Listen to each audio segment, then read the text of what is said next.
اقرأ وربك الأكرم الذي علم بالقلم علم الإنسان ما لم يعلم صدق الله مولانا العظيم وبلغنا رسوله النبي الأمين الكريم الرؤوف الرحيم ونحن على ذلك لمن الشاهدين والشاكرين والحمد لله رب العالمين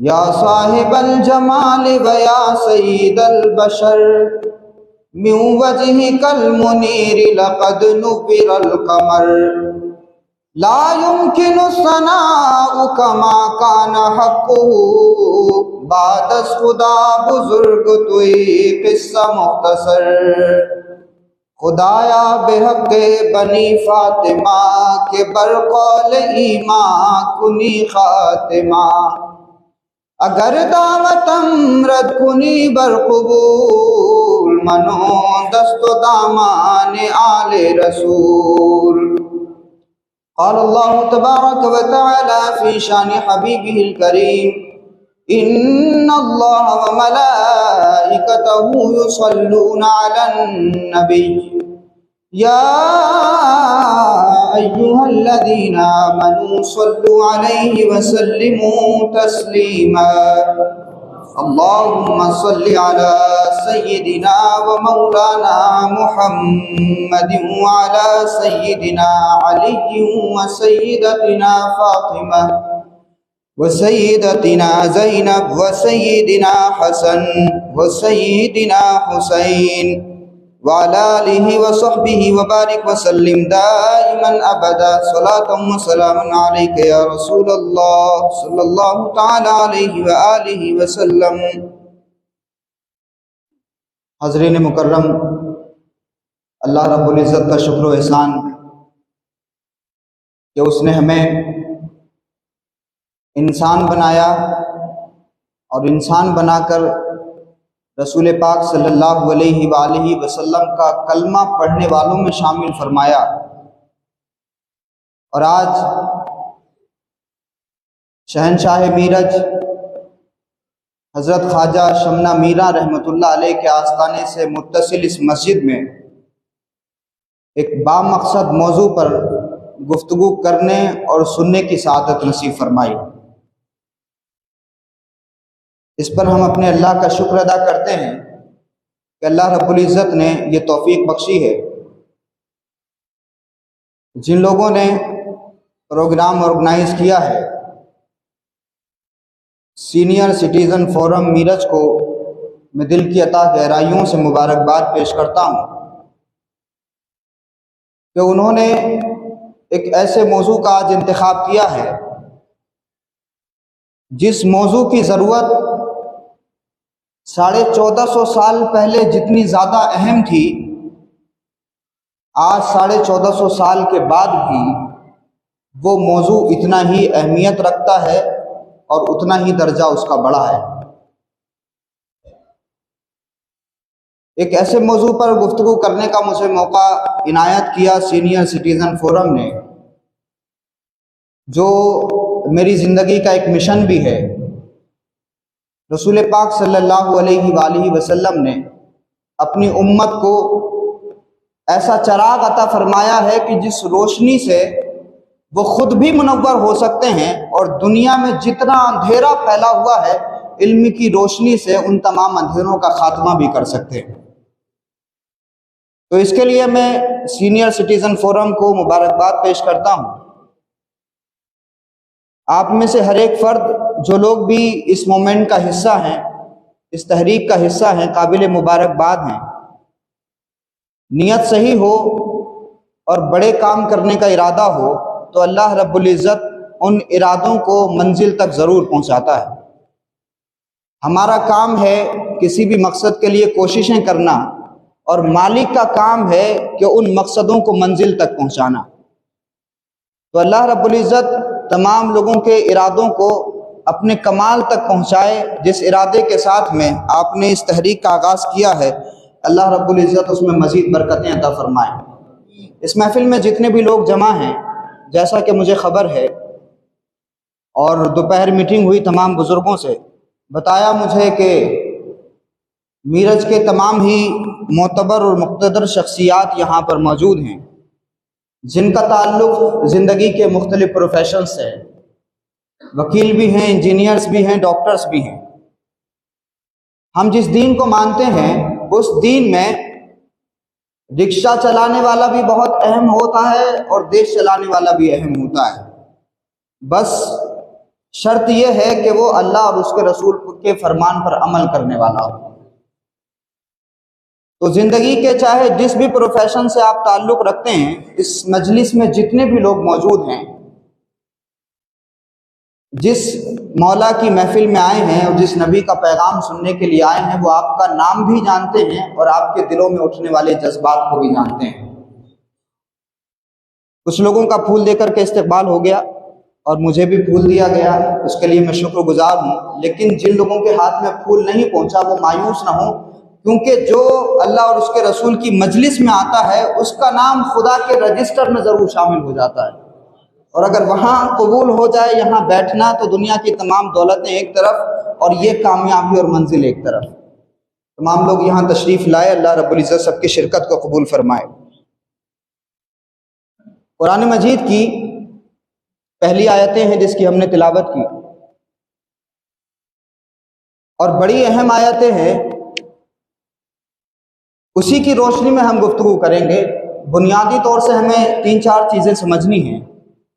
کانسیپٹ آف ایجوکیشن کیا ہے، تعلیم کا تصور اسلام میں کیا ہے، اور پھر رسول پاک صلی اللہ علیہ وآلہ وسلم نے جب تعلیم کا تصور صحابہ اکرام کو عطا فرمایا تو صحابہ نے پھر کس طرح سے مختلف شعبوں میں ترقیات کی ہیں، اور پھر وہ علم کی اور تعلیم کی روایت کس طرح سے مسلمانوں میں آگے بڑھی ہے، اور مسلمانوں نے 1000 سال تک مسجد کی امامت سے لے کر پارلیمنٹ کی امامت تک، مدرسوں کی امامت سے لے کر کے سائنس کی امامت تک کس طرح سے اپنے فرائض کو انجام دیا ہے، ہم اس کا بھی مشاہدہ کریں گے آج کی گفتگو میں۔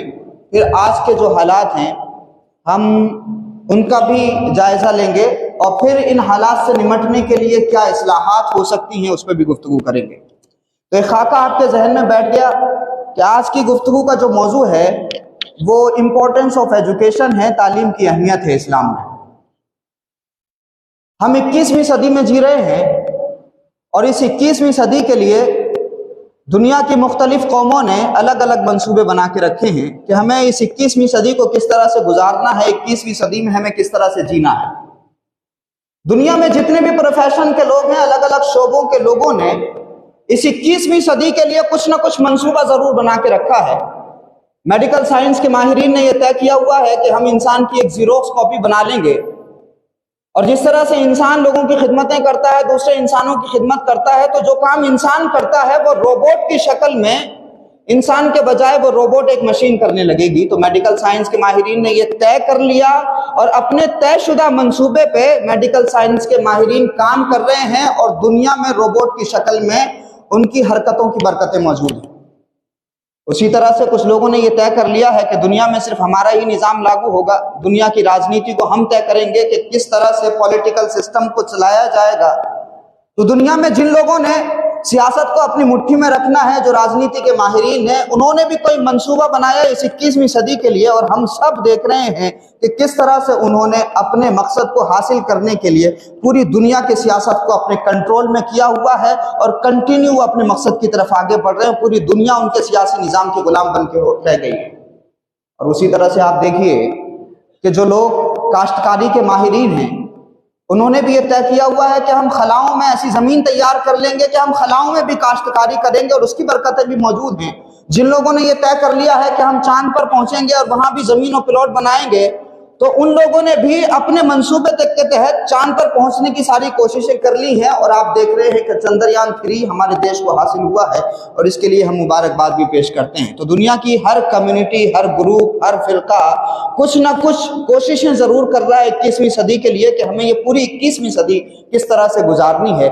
آپ دیکھیے کسی زمانے میں ایک ایک چیز خریدنے کے لیے مختلف مقامات پر سفر کرنا ہوتا تھا، لیکن کچھ لوگوں نے جو بزنس کے ماہرین ہیں، تجارت کے ماہرین ہیں، انہوں نے یہ طے کیا کہ ہم ایک ہی چھت کے نیچے دنیا کے سارے سامان اکٹھے کر دیں گے، اور گلوبل ولیج کا تصور آج دنیا کی سوسائٹی میں پایا جاتا ہے۔ آپ ایک ہی چھت کے نیچے سارے سامان خرید سکتے ہیں۔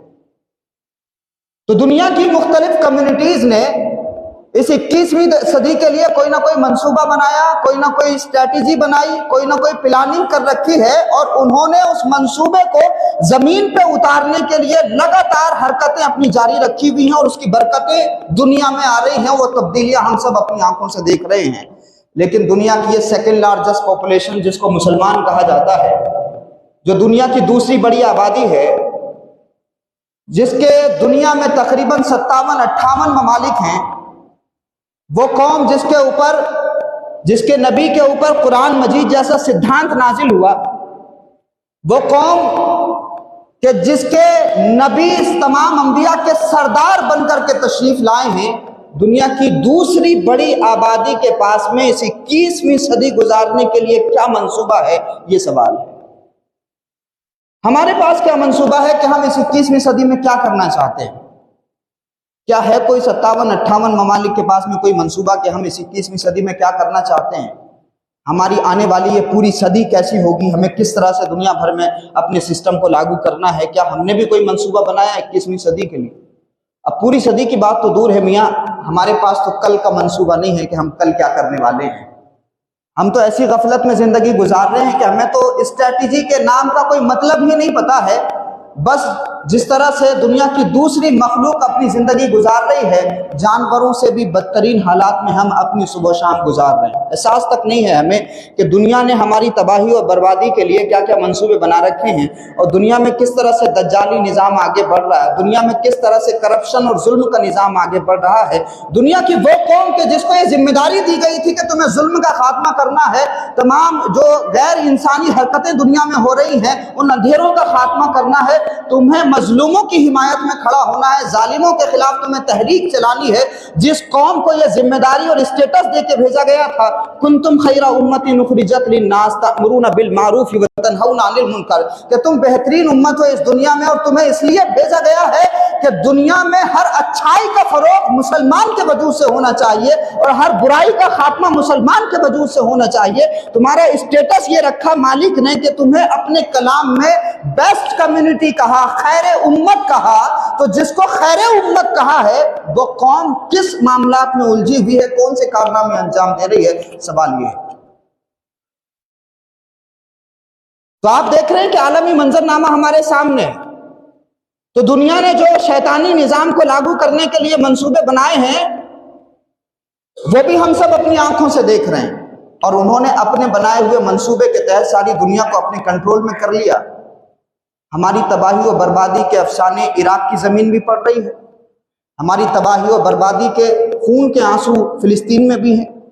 شام برباد کر دیا گیا، عراق برباد کر دیا گیا، غزہ برباد کر دیا گیا، اردن برباد کر دیا گیا۔ تمام علاقے جو مسلمانوں کے تھے، جن کے بارے میں اللہ کے رسول نے فرمایا تھا کہ اے اللہ تو ہمارے یمن میں برکت عطا فرما، یہودیوں نے انہی حدیثوں کو پڑھ کر کے یمن کو ٹارگیٹ کر کے وہاں پر بربادیوں کی ایک زبردست مثال پیش کر دی۔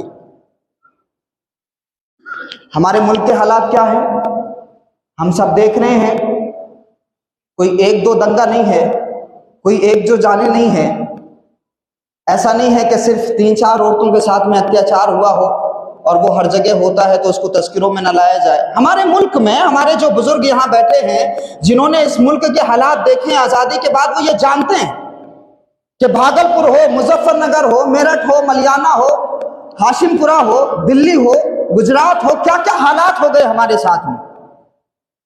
اور یہ اتنے خطرناک حالات ہیں کہ اگر کبھی داستان اٹھا کے پڑھی جائے اور ضمیر اگر زندہ ہو تو آنسو نہیں رکیں گے۔ اور خود میں جس یونیورسٹی سے تعلق رکھتا ہوں، میں نے ظلم کی لاٹھیاں برستے ہوئے جامعہ کے طلباء پر دیکھی۔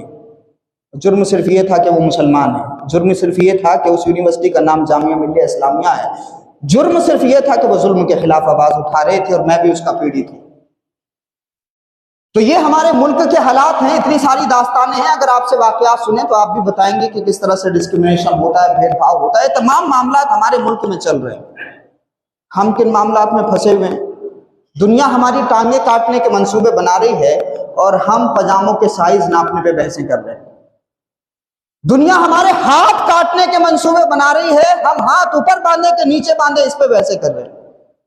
دنیا ہمارے جنوسائیڈ کرنے کے منصوبے بنا رہی ہے اور وہ اس پر کام کر رہے ہیں، لیکن ہم آج بھی مسلکی تعصب میں بٹے ہوئے ہیں اور اسی طرح سے نفرتیں ہیں۔ جو کام ہمیں کرنا چاہیے تھا اس پر ہمارا فوکس نہیں ہے، جس کام کی ذمہ داری ہمیں دی گئی تھی مالک کی طرف سے اس کام کو ہم انجام نہیں دے رہے ہیں۔ ہمارا جو مین اسٹریم موضوع ہے وہ ڈائیورٹ ہو گیا، بالکل اسی طرح سے جیسے مین اسٹریم میڈیا نے مین اسٹریم ایشوز ڈائیورٹ کر دیے ہیں، بالکل اسی طرح سے مین اسٹریم اسلام سے ہم کو ڈائیورٹ کر دیا گیا ہے، اور ہم دنیا میں جو سائنس کے امام ہوا کرتے تھے، تعلیم کے میدان میں امام ہوا کرتے تھے، اب ہمارا حال یہ ہو گیا کہ ہم سمٹ کر کے صرف مسجدوں کے امام رہ گئے ہیں اور بازاروں کی امامت ظالموں کے ہاتھ میں چلی گئی۔ تو یہ سب حالات ہیں دنیا کے۔ یہ قرآن مجید کی جو پہلی آیتیں نازل ہوئیں کن حالات میں نازل ہوئی تھی؟ یہ انہی حالات میں نازل ہوئی تھیں کہ جب مہیلاؤں کے ساتھ میں اتیاچار تھا، یہ انہی حالات میں نازل ہوئی تھی کہ جب ظلم کا بول بالا تھا۔ قرآن مجید کی یہ پہلی آیت انہی حالات میں نازل ہوئی تھی کہ جب ناانصافی اور کرپشن کا بول بالا تھا، جب اونچ نیچ کا نظام تھا، چھوا چھوت کا نظام تھا، ڈسکریمنیشن کا سسٹم تھا۔ قرآن مجید کی یہ آیتیں اسی وقت میں نازل ہوئی تھی کہ جب کلر کے بنیاد پہ بھید بھاؤ کیا جاتا تھا۔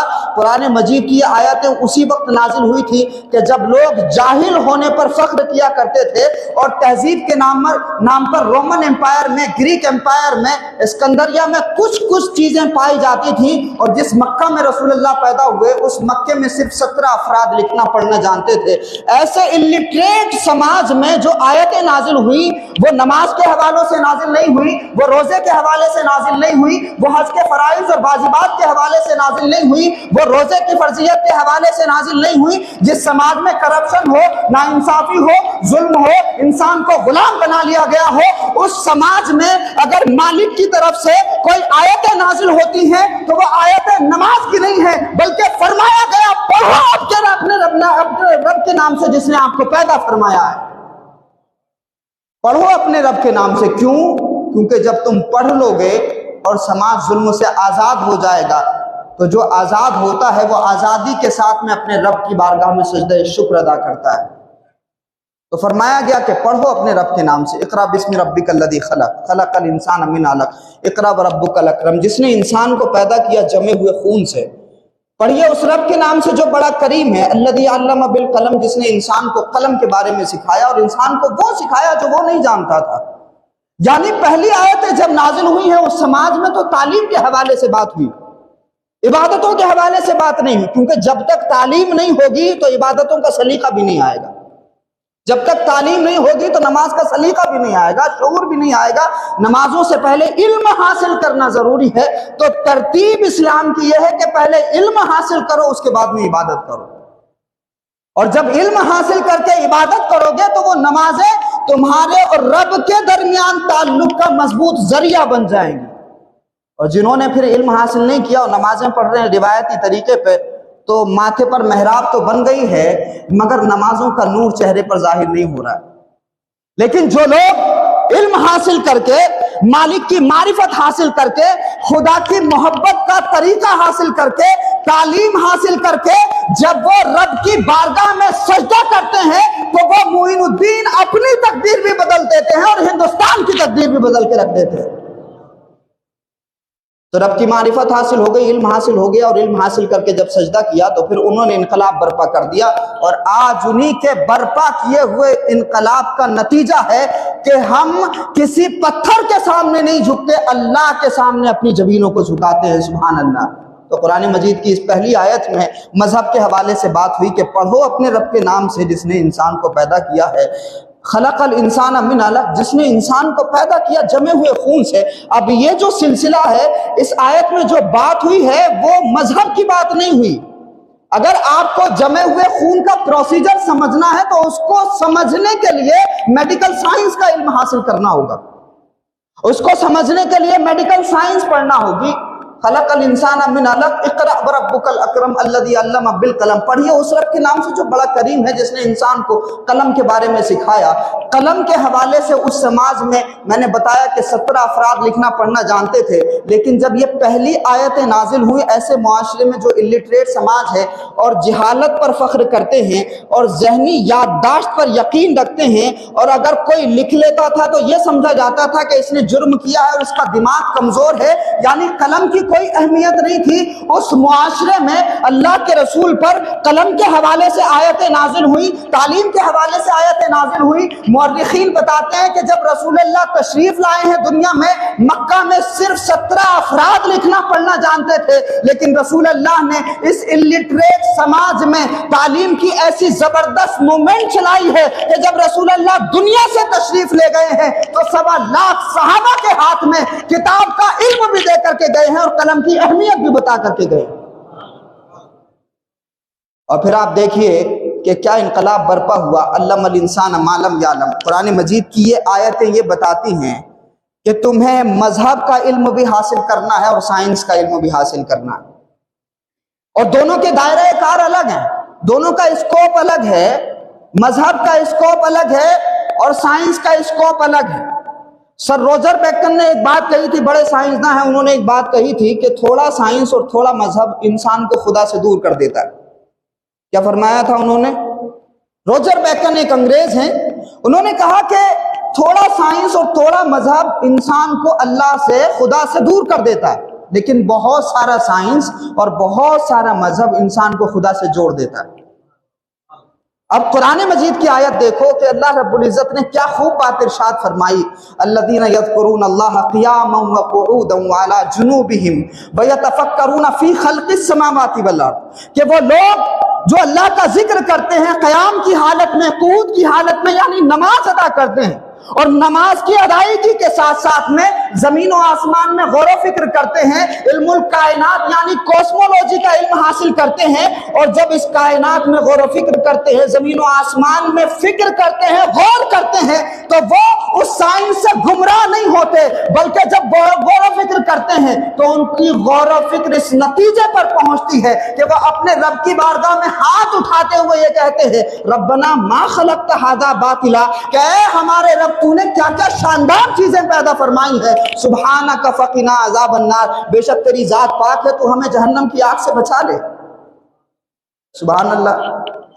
تو فرمایا گیا کہ جو لوگ نماز بھی پڑھتے ہیں، قیام و قعود بھی کرتے ہیں اور زمین و آسمان میں غور و فکر کرتے ہیں، تو غور و فکر کرنے کا جو ایکسپیرینس ہے وہ سائنس دیتی ہے، اور نماز پڑھنے کا جو طریقہ ہے وہ مذہب بتاتا ہے۔ یعنی قرآن مجید کی جتنی بھی آیتیں آپ پڑھیں گے تو آپ کو ملے گا کہ اللہ رب العزت نے فرمایا سنوریہم آیاتنا فی الآفاق وفی انفسہم حتی یتبین لہم انہ الحق، کہ ان قریب ہم اپنی نشانیوں میں ان لوگوں کو دکھا دیں گے، جب یہ غور و فکر کریں گے تو یہ اس نتیجے پر پہنچیں گے کہ بے شک اللہ ہی حق ہے۔ قرآن مجید میں فرمایا گیا، پھر فرمایا گیا کہ ان فی خلق السماوات والارض واختلاف اللیل والنہار لآیات لأولی الالباب، کہ زمین و آسمان میں اور دن و رات کے بدلنے میں عقل مندوں کے لیے بہت ساری نشانیاں ہیں۔ اگر کوئی غور و فکر کرے، اگر کوئی تدبر کرے تو فرمایا کہ عقل مندوں کے لیے بہت ساری نشانیاں ہیں۔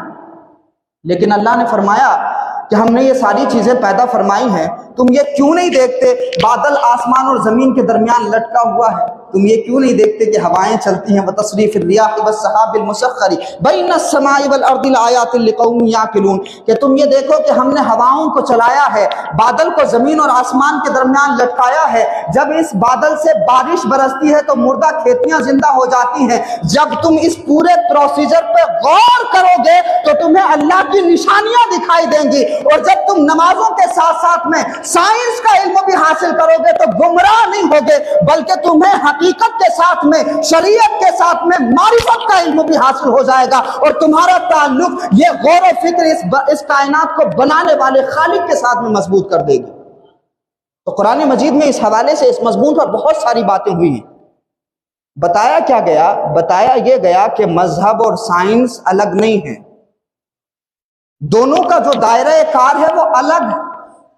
مذہب کریٹر کے حوالے سے بات کرتا ہے، خالق کے حوالے سے رہنمائی کرتا ہے، اور سائنس کریشن کے بارے میں رہنمائی کرتی ہے، یعنی مخلوق کے بارے میں رہنمائی کرتی ہے۔ تو روجر بیکر نے جو بات کہی، قرآن مجید میں پہلے ہی یہ بات کہہ دی گئی کہ اگر کوئی مذہب کا علم حاصل کر لے بہت زیادہ اور سائنس کا علم بہت زیادہ حاصل کر لے تو اس کا تعلق اس کائنات کو بنانے والے خالق کے ساتھ میں مضبوط ترین ہوتا چلا جاتا ہے۔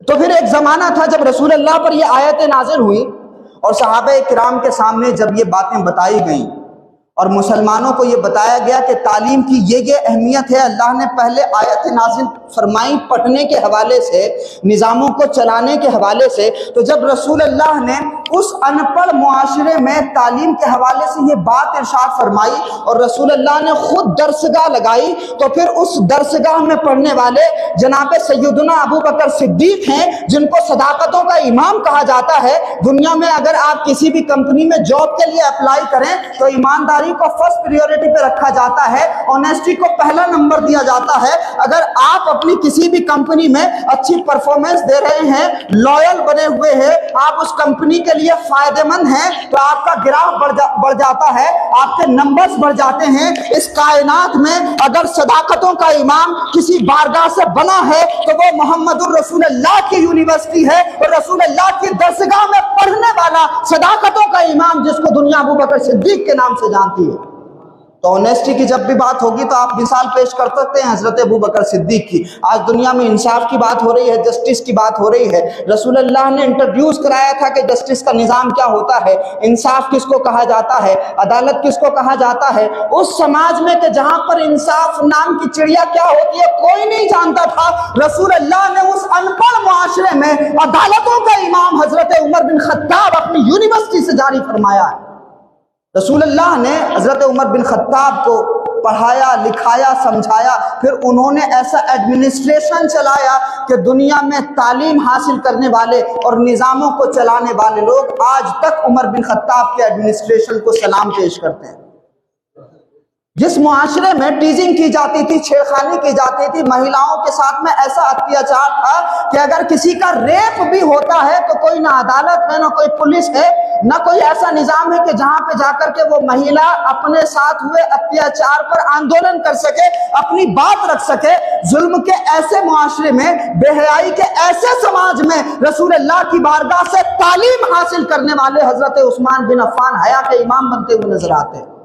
جس سماج میں لوگ اپنی انا کے لیے لڑتے تھے، تعلیم کو ایسا پرموٹ کیا رسول اللہ صلی اللہ علیہ وآلہ وسلم نے کہ وہاں شجاعتوں کے امام مولا کائنات حیدر کرار پیدا ہوئے، اور مولا علی شیر خدا کرم اللہ وجہہ جب ایک جنگ کے دوران ایک بہت بڑے پہلوان پر قبضہ کر لیتے اور اس کے سینے پہ بیٹھ جاتے ہیں، تو جب اس نے مولا علی کے منہ پر تھوک دیا، مولا علی اٹھ گئے، اور جب اس نے کہا کہ آپ مجھے مار سکتے تھے، مارا نہیں۔ علی فرماتے ہیں کہ یہ علی اپنے لیے جنگ نہیں کرتا، اللہ اور اس کے رسول کے لیے جنگ کرتا ہے۔ تو یہ دنیا تو اپنی انا کے لیے لڑتی تھی، ایگو کے لیے لڑتی تھی، لیکن رسول اللہ نے ڈائریکشن بدل دی، رسول اللہ نے مزاج بدل دیا، نظریہ بدل دیا، تو وہاں شجاعت اور بہادری کے ایسے امام پیدا ہوئے جو اپنے لیے نہیں لڑتے، ہیومینٹی کے لیے لڑتے ہیں، جو اپنے لیے نہیں لڑتے، انصاف کے لیے لڑتے ہیں۔ ایسی بہت ساری مثالیں ہیں صحابہ کرام کی زندگی میں۔ پھر اگر آپ انہی کی زندگی میں نمازوں کا گراف دیکھو گے تو کوئی نماز قضا نہیں ہو رہی ہے، سنتیں ادا کر رہے ہیں، تب خوشی سے روتے ہیں کہ اللہ نے سنت ادا کرنے کا موقع عنایت فرمایا، اور اگر کوئی سنت ترک ہو جاتی ہے تو خوف خدا سے روتے ہیں۔ تو نمازوں اور سنت اور واجبات کو ادا کرنے کا اتنا جذبہ ہے، اور دوسری طرف انہوں نے سیاسی نظام ایسا چلایا ہے کہ آج یورپین ورلڈ خلافت راشدہ کو رول ماڈل بنا کر کے اپنا سیاسی نظام چلا رہی ہے۔ تو یہ حالات رہے۔ اب دوسری طرف آپ دیکھیے کہ اسی سماج میں رسول اللہ صلی اللہ علیہ وآلہ وسلم کے پاس میں ایک صحابی کو لایا گیا، کسی جنگ میں ان کا ہاتھ شہید ہو گیا تھا، تو رسول اللہ نے اپنے لعاب سے ان کا کٹا ہوا ہاتھ جوڑ دیا۔ یہ حضور کا معجزہ ہے، اس پر ایمان لانا ضروری ہے۔ لیکن اسی سماج میں رسول اللہ یہ بتا رہے ہیں کہ لوگوں یاد رکھنا، دنیا میں بیماری اس وقت تک نہیں آتی جب تک اللہ رب العزت اس کا علاج نہ اتار دے۔ سبحان اللہ۔ ایک طرف تو حال یہ ہے کہ کٹا ہوا بازو چھوڑ دیا، اور دوسری طرف حضور یہ ارشاد فرما رہے ہیں کہ دنیا میں کوئی بیماری اس وقت تک نہیں آتی جب تک اللہ رب العزت اس کا علاج نہ اتار دے۔ تو یہ بات اس لیے بتائی گئی تھی کہ اگر دنیا میں کوئی بھی بیماری آتی ہے تو مسلمان کا عقیدہ یہ ہونا چاہیے کہ وہ بیماری لا علاج نہیں ہے، بلکہ اس کائنات میں غور و فکر کر کے، جڑی بوٹیوں میں تلاش کر کے اس لا علاج بیماری کا علاج تلاش کرنا یہ بھی مسلمان کی ذمہ داری ہے۔ تو رسول اللہ نے میڈیکل سائنس کی طرف جب یہ ترغیب دلائی تو حضرت حارث بن کلدہ رسول اللہ صلی اللہ علیہ وآلہ وسلم کے زمانے کے وہ مشہور ڈاکٹر ہیں کہ مدینے میں جب کوئی بیمار ہو جاتا تھا تو ان کی بارگاہ میں جا کر کے لوگ دوائیاں لیتے تھے۔ تو رسول اللہ نے پھر اس طرح سے اس سماج کے اندر تعلیم کو پرموٹ کیا، اور آپ دیکھیے کہ تعلیم کا اس سے بہتر تصور اور کیا ہو سکتا ہے، اس سے بہتر اہمیت اور کیا ہو سکتی ہے کہ رسول اللہ نے سب سے پہلے لوگوں کو یہ کہا کہ لوگوں طلب العلم فریضۃ علی کل مسلم و مسلمہ، کہ علم حاصل کرنا ہر مسلمان مرد و عورت پر فرض ہے۔ اب اس کی اہمیت کا اندازہ آپ کو ایسے نہیں ہوگا، اس کی اہمیت کا آپ اندازہ اس بات سے لگائیے کہ آج چارٹر آف ہیومن رائٹس بنا اگست 1948 میں تعلیم کو ہر انسان کا بنیادی حق قرار دیا گیا کہ یہ رائٹ ٹو ایجوکیشن ہر انسان کا فنڈامنٹل رائٹ ہے، ہر انسان کا بنیادی حق ہے۔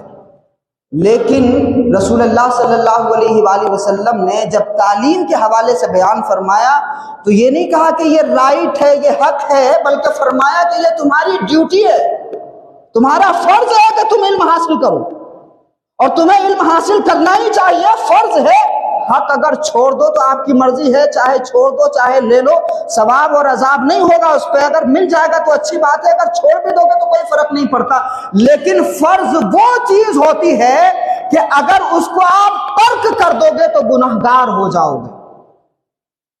تو دنیا کی ہیومن رائٹس کی تنظیمیں اور تعلیم کے پروموشن کی بات کرنے والے لوگ جو ہیومن رائٹس کی بات کر رہے ہیں، آج بھی 1450 سال کے بعد میں ان کا تصور وہاں نہیں پہنچا جو 1450 سال پہلے رسول اللہ نے تعلیم کی امپورٹنس بتائی تھی کہ فرض ہے تعلیم حاصل کرنا۔ اور اس سے بھی آگے ایک بات بتاؤں، جب پہلی جنگ ہوئی جس کو جنگ بدر کہا جاتا ہے، واقعہ آپ نے بار بار سنا ہے کہ جنگ بدر میں رسول اللہ صلی اللہ علیہ وآلہ وسلم کو اللہ رب العزت نے چھوٹے سے لشکر کو بہت بڑی فوج پر فتح عطا فرما دی تھی۔ پھر جب کچھ گرفتار ہو گئے قیدی تو ہوتا تو یہ ہے کہ بھئی جو گرفتار ہوئے ہیں ان کو مار دیا جائے، ان کو ایسی عبرتناک سزا دی جائے کہ ان کی گردن کاٹ کر کے شہر کے دروازے پر لٹکا دی جائے تاکہ دنیا دیکھ لے کہ جو ہمارے ساتھ لڑتا ہے ہم اس کا یہ حشر کرتے ہیں۔ دہشت پھیلائی جاتی ہے، دہشت گرد یہی کام کرتے ہیں، اور دنیا میں جو فلسطین کو برباد کر رہے ہیں وہ ظالم اسی وجہ سے یہ سب حرکتیں کرتے ہیں تاکہ دنیا دیکھ لے ہم کتنے خطرناک لوگ ہیں۔ ہم سے اگر کوئی ٹکرائے گا تو اس کا انجام کیا ہوگا۔ اسی وجہ سے فلسطین کے آس پاس رہنے والا کوئی بھی مسلم ملک نہیں بول رہا ہے، کیونکہ وہ جانتا ہے ہمارا حشر کیا ہوگا، لیکن جو اللہ سے ڈرتا ہے وہ کسی سے نہیں ڈرتا۔ رسول اللہ صلی اللہ علیہ وآلہ وسلم نے جب ان تمام لوگوں کو قید کر لیا اور جب وہ قیدی حضور کی بارگاہ میں لائے گئے تو بڑا زبردست حسن سلوک ان کے ساتھ میں کیا گیا۔ رسول اللہ صلی اللہ علیہ وآلہ وسلم نے فرمایا، لوگوں سے پوچھا کہ میرے صحابہ اب بتاؤ ان قیدیوں کے ساتھ میں کیا کیا جائے، ان قیدیوں کے ساتھ میں کیا کیا جائے؟ تو ان تمام لوگوں کا منصوبہ تو یہ تھا کہ ہم رسول اللہ کی گردن کاٹ کر کے اس بوری میں بھر کر کے لائیں گے معاذ اللہ۔ تو وہ تو اس ارادے سے مکہ سے نکلے تھے کہ ہم مسلمانوں کو قتل کر دیں گے اور ان بوریوں میں ان کی کھوپڑیاں بھر کر کے لائیں گے، لیکن اللہ نے مسلمانوں کو فتح عطا فرمائی۔ اب اس ارادے کے ساتھ میں آنے والے لوگوں کے ساتھ میں کیسا سلوک ہے رسول اللہ کا، وہ ذرا ملاحظہ کریے کہ جب حضور نے پوچھا صحابہ سے تو صحابہ غصے میں تھے، ان کا مال لوٹ لیا گیا تھا مکہ میں، ان کی زمینوں پر قبضے کر لیے گئے تھے، تو صحابہ نے اپنے اپنے حوالے سے بہت سارے مشورے دیے کہ آپ ایسا کر دیں ایسا کر دیں، لیکن رسول اللہ صلی اللہ علیہ وآلہ وسلم نے فرمایا کہ بھائی جو قیدی جزیہ دے سکتا ہے وہ جزیہ دے کر کے رہا ہو جائے، اور اگر کسی کے پاس میں چھوٹنے کے لیے پیسے نہیں ہیں تو ہمارے 10 بچوں کو پڑھا دے گا، اس کو آزاد کر دیا جائے گا۔ سبحان اللہ۔ یعنی وہ لوگ جو قتل کے ارادے سے آئے ہیں، قاتل بن کر کے آئے ہیں، جو مقابلے میں کھڑے تھے، وہی لوگ اب جب رسول اللہ ان پر فتح یاب ہو گئے ہیں تو آقا علیہ الصلوۃ والسلام نے فرمایا ہمارے 10 بچوں کو پڑھاؤ، تمہیں آزاد کر دیا جائے۔ اب ایک بات غور و فکر کرنے کی ہے، جو یہ سمجھتے ہیں کہ صرف مدرسے میں دین پڑھایا جاتا ہے اور اگر کوئی میڈیکل سائنس کا علم حاصل کر لے تو وہ دین نہیں، وہ دنیا دار ہے۔ اگر کوئی BBA کر رہا ہے، MBA کر رہا ہے تو وہ دنیا دار ہے، اور جو مدرسے میں پڑھ رہا ہے وہ عالم دین ہے، وہ دین کا علم حاصل کر رہا ہے۔ اب یہ تصور رکھنے والے لوگ یہ سنیں کہ رسول اللہ جب کافروں کو فرما رہے ہیں کہ بھئی تم ان کو پڑھاؤ، ہمارے بچوں کو پڑھاؤ، تو وہ کفار مکہ کیا قرآن مجید کی تفسیر پڑھائیں گے؟ جی، وہ جو کفار مکہ ہیں وہ حدیث کی تشریح بیان کریں گے؟ وہ کفار مکہ کیا علم پڑھائیں گے؟ نمازوں کی فرضیت کے بارے میں بتائیں گے؟ وہ کفار مکہ کیا پڑھائیں گے؟ وہ کفار مکہ وہی پڑھائیں گے جو اس زمانے کی ایڈوانس نالج ہوگی، جو اس زمانے کی ایڈوانس تعلیم ہوگی، وہ کفار مکہ وہی پڑھائیں گے۔ یعنی رسول اللہ یہ بتا رہے ہیں کہ مسلمانوں کبھی یہ مت سوچنا کہ تعلیم کا کوئی مذہب ہوتا ہے، یعنی مسلمان یہ کبھی نہ سوچے کہ تعلیم کا کوئی مذہب ہوتا ہے۔ مذہبی نظریے سے اگر کوئی بھی تعلیم حاصل کی جائے تو اگر کوئی میڈیکل سائنس کا علم حاصل کرتا ہے، اگر کوئی انجینئرنگ کر رہا ہے، اگر کوئی جغرافی کا ایکسپرٹ ہے، اگر کوئی دنیا کی کسی بھی یونیورسٹی میں جا کر کے علم حاصل کر رہا ہے، نظریہ اگر مذہبی ہے تو میڈیکل سائنس کا علم حاصل کرنے والا بھی دیندار ڈاکٹر بن سکتا ہے، وہ بھی دین کا علم حاصل کر رہا ہے۔ کیونکہ دنیا میں جتنے بھی علوم ایگزسٹ کر رہے ہیں سب علوم کا سرچشمہ قرآن مجید ہے۔ یہ صرف مرنے کے لیے نہیں ہے، یہ صرف اس لیے نہیں ہے کہ کسی کی روح نہ نکل رہی ہو تو سورہ یاسین پڑھ دی جائے، یہ قرآن مجید صرف اس لیے نہیں ہے کہ فلاں کا انتقال ہو گیا اور تیجے میں فاتحہ کر لیں، قرآن مجید پڑھ کے ایصال ثواب کر دیں۔ بے شک یہ تو قرآن مجید کا بونس ہے، یہ مین کیس نہیں ہے، یہ تو اسٹارٹر ہے۔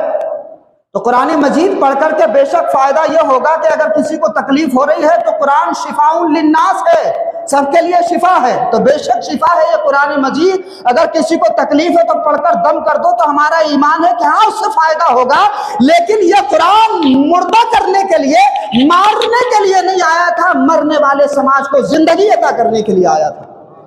یہ قرآن مردہ معاشرے کو زندہ سماج بنانے کے لیے آیا تھا۔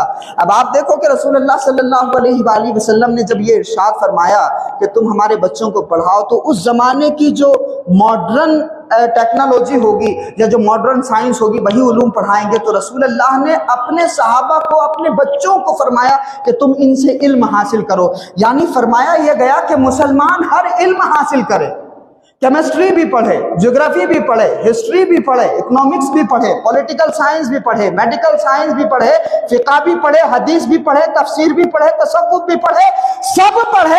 لیکن اگر یہ مذہبی نظریے سے علم حاصل کیا جائے گا تو اس کا نتیجہ یہ ہوگا کہ مذہبی نظریے سے علم حاصل کرنے والا ڈاکٹر جب اسپتال میں پہنچے گا تو وہ کسی کی کڈنی نہیں بیچے گا بلکہ بسم اللہ پڑھ کر کے آپریشن شروع کرے گا، اور جو اس کے جائز پیسے ہوں گے رسول اللہ کے فرمان کے مطابق وہ جائز پیسے لے گا، اور کسی مردے سے زبردستی پیسے نکلوانے کی کوشش نہیں کرے گا۔ لیکن دنیا میں ہو کیا رہا ہے؟ کیا ہو رہا ہے؟ ہم سب جانتے ہیں کیا ہو رہا ہے۔ میڈیکل سے لے کر کے اسپتالوں تک یہ کتنا بڑا پروسیجر ہے۔ کیوں ہو رہا ہے؟ کیونکہ آپ وہاں پہ نہیں ہیں۔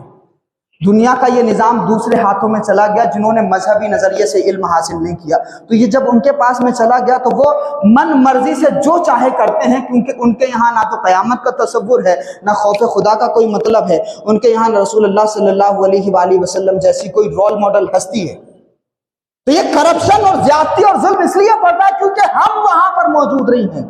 لیکن پھر ایک زمانہ تھا کہ جب رسول اللہ نے اس طرح سے مسلمانوں کے درمیان تعلیم کو فروغ دیا اور مسلمانوں کو فرمایا کہ ہر علم حاصل کرو، ہر علم تمہارا علم ہے، ہر علم دینی علم ہے اگر نیت صحیح ہو۔ ایک موقع پر رسول اللہ فرماتے ہیں کہ اگر کوئی شخص دین کا علم حاصل کرے، قیامت میں جب وہ اپنے رب کی بارگاہ میں پہنچے گا، اللہ اس سے پوچھے گا کہ تو میرے لیے کیا لایا ہے؟ تو وہ عرض کرے گا کہ باری تعالیٰ میں نے حدیث کا علم حاصل کیا، قرآن کا علم حاصل کیا۔ اللہ فرمائے گا کیوں حاصل کیا؟ تو وہ بندہ کہے گا باری تعالیٰ اس لیے میں نے پڑھا تھا تاکہ لوگوں کو تیری معرفت حاصل ہو جائے۔ اللہ فرمائے گا کہ تو نے اس لیے نہیں پڑھا تھا، تو نے تو اس لیے پڑھا تھا کہ لوگ تجھے ہار پہنائیں، تیرا استقبال کریں، تجھے عزت دیں۔ تو جس مقصد سے تو نے حدیث و قرآن پڑھا تھا وہ مقصد تو تجھے دنیا میں مل گیا، اب میری بارگاہ سے کیا لینے آیا ہے؟ اللہ فرمائے گا کہ اے فرشتوں اس کو جہنم میں پھینک دو، اس نے دنیا کمانے کے لیے علم حاصل کیا۔ اللہ اکبر۔ اب آپ کو تصور تو سمجھ میں آ گیا نا، تصور سمجھ میں آ گیا قرآن کا۔ یہ کیا ایجوکیشن کا تصور اسلام میں کیا ہے؟ یعنی ہر علم دینی علم ہے اگر نیت صحیح ہو، اور اگر نیت خراب ہے تو مدرسے میں پڑھنے والا علم بھی ایک انسان کی دنیا اور آخرت برباد کر سکتا ہے۔ اب جب اس تصور کے ساتھ میں مسلمانوں نے علم کو فروغ دیا تو دنیا میں عربوں کے تعلقات دوسری دنیا سے نہیں تھے، رومن امپائر سے ان کے تعلقات نہیں تھے، کیونکہ وہ زبانیں نہیں جانتے تھے، کیونکہ عبرانی یہودیوں کی زبان ہے۔ تو عام طور سے آج کے دور میں تو تھوڑی بہت اویئرنیس آئی ہے، لیکن پچھلے 50-60 سال پہلے حال یہ تھا کہ ہمارے مدرسوں سے یہ فتوے گئے کہ انگریزی پڑھنا ناجائز و حرام ہے، جو انگریزی پڑھتا ہے وہ حرام کام کرتا ہے۔ لیکن رسول اللہ صلی اللہ علیہ وآلہ وسلم نے اپنے صحابہ کو ارشاد فرمایا کہ تم اسکندریہ میں جا کر کے عبرانی زبان حاصل کرو۔ کس کی زبان حاصل کرو؟ یہودیوں کی جو زبان ہے، جو زبان یہودی بولتے تھے وہ جا کر کے سیکھو۔ اور حضرت حسان بن ثابت رضی اللہ تعالیٰ عنہ نے وہ جا کر کے ہبرو زبان سیکھی، عبرانی زبان سیکھی، اور اس ادارے میں، الیگزینڈریا کے اس ادارے میں جتنی بھی زبانیں سکھائی جاتی تھی ساری زبانوں کا علم حضرت حسان بن ثابت اور دوسرے صحابہ نے حاصل کیا۔ یہ زبانیں اس لیے پڑھی گئی تھی کہ اگر تم ان کی زبانیں نہیں سیکھو گے تو اللہ اور اس کے رسول کا پیغام ان تک نہیں پہنچا سکو گے، اور تم ان سے اپنے تجارتی تعلقات بھی نہیں بنا پاؤ گے، تم دنیا میں امن و امان قائم کرنے کے لیے سفارتی تعلقات بھی نہیں بنا پاؤ گے۔ تو وہ زبانیں حاصل کرو تاکہ تمہارا انٹریکشن ہو ان سے۔ آج آپ دیکھیے ساری دنیا میں انگریزی سے زیادہ دھیرے دھیرے چائنیز کا کلچر بڑھتا چلا جا رہا ہے، اور چائنیز کی مارکیٹ ساری دنیا میں پھیل رہی ہے، اور آپ دیکھیے گا کہ کچھ دنوں بعد میں چائنا ساری دنیا پہ قابض ہو جائے گا۔ تو اس زمانے میں، حالانکہ یہ حدیث میں نے کہیں پڑھی نہیں ہے، لیکن فرمایا گیا کہ اطلبوا العلم ولو کان بالصین، کے علم حاصل کرو اگرچہ تمہیں چین جانا پڑے۔ شاید وہ جملہ اسی زمانے کے لیے تھا، کیونکہ یہ چائنا جس طرح سے ساری دنیا میں پھیل رہا ہے، اس وقت میں مسلمانوں پہ لازم ہو گیا ہے کہ جہاں وہ عربی سیکھیں، جہاں وہ انگریزی سیکھیں، جہاں اردو زبان سے ان کی واقفیت ہو تو ان کو چائنیز بھی آنی چاہیے، تاکہ چائنا کی زبان سیکھ کر کے وہ چائنیز سے اپنے تجارتی تعلقات کو مضبوط کر سکیں اور ایمانداری کے ذریعے اللہ اور اس کے رسول کا پیغام چائنیز تک پہنچا سکیں۔ تو یہ رسول اللہ نے تصور عطا فرمایا کہ تم زبانیں سیکھو، اور زبانیں سیکھی گئیں۔ حضرت حسان بن ثابت نے سیکھی، بہت بڑا اگزامپل ہے۔ خیر یہ سلسلہ اور آگے بڑھا اور اس کے حوالے سے بہت باتیں کی جا سکتی ہیں، لیکن میڈیکل سائنس کے حوالے سے ہم بات کریں، دنیا کے ہر شعبے میں جتنے علوم آج ایگزسٹ کر رہے ہیں، ہر شعبے میں مسلمانوں نے امامت کی، اور کیسی امامت کی ہے میں آپ کو بتاؤں۔ حضرت عبداللہ ابن سینا، جن کو ابن سینا کہا جاتا ہے میڈیکل سائنس کی دنیا میں، یہ اتنا بڑا سرمایہ ہے اس امت کا، اتنا بڑا سرمایہ ہے کہ یورپ میں پہلا میڈیکل کالج بنا تھا 1231 میں۔ کب بنا؟ 1231 میں پہلا میڈیکل کالج بنا سسلی میں۔ اب وہ عمارت تو بن گئی، اب لوگ غور و فکر کرنے لگے کہ اب پڑھایا کیا جائے میڈیکل سائنس کے نام پہ، میڈیکل سائنس کے نام پہ تعلیم کیا دی جائے۔ تو حال یہ تھا کہ یورپین ورلڈ میں کوئی کتاب ایسی نہیں تھی کہ وہ میڈیکل سائنس کے نام پر پڑھا سکے۔ قربان جاؤ کہ آپ ہی کی قوم کا ایک شخص تھا جس نے کتاب لکھی القانون فی الطب، جس نے پلیٹو کے نظریات کو، ارسطوٹل کے نظریات کو اس کتاب میں جمع کیا تھا، اور اپنے زمانے کی میڈیکل سائنس کی جو ریسرچز تھی وہ اس میں جمع کی، اور اس کتاب میں جمع کر کے دنیا کو ایسا خزانہ عطا کر کے گیا وہ شخص کہ جب یورپ میں پہلا میڈیکل کالج بنا تو یورپین ورلڈ کو یہ تلاش مجھے بعد میں نہیں مل پا رہا تھا کہ اپنی دنیا میں کون سی